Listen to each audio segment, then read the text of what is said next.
This deception was institutionalized in the now infamous Shimabukuro study published on April 21, 2021, in the digital version of the New England Journal of Medicine. 21 authors claimed the miscarriage rate was 12.6%, but the raw data revealed an 82% miscarriage rate in women vaccinated during the first trimester. This figure mirrors the effects of chemical abortion drugs such as RU486.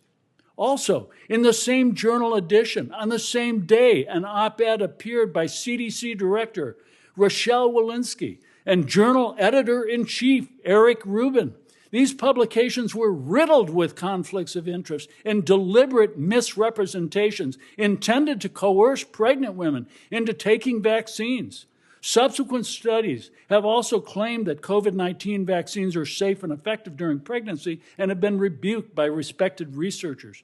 These publications are fundamentally compromised by serious conflicts of interest, ranging from biased funding sources and institutional mandates, and even threats to their medical licenses and board certifications.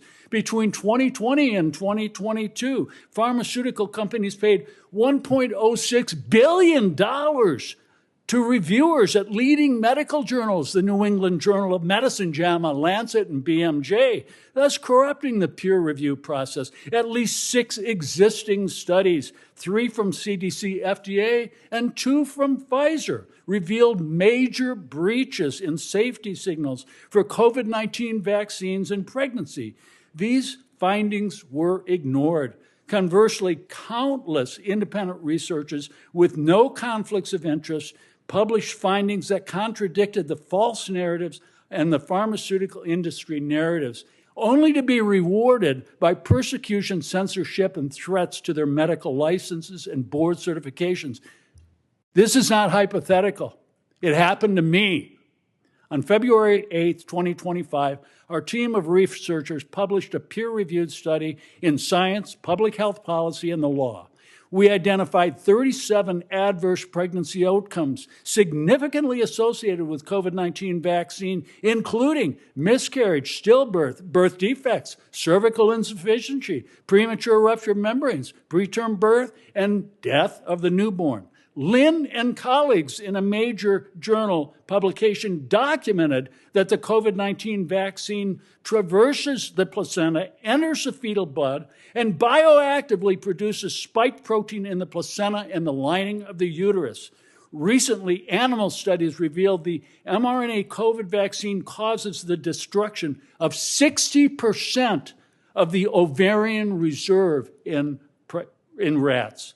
This catastrophic public health failure was financed with taxpayer dollars and channeled through federal agencies to medical gatekeepers such as the American College of Obstetricians and Gynecologists, ACOG, the American Board of Obstetrics and Gynecology, ABOG, and the Society for Maternal Fetal Medicine, SMFM.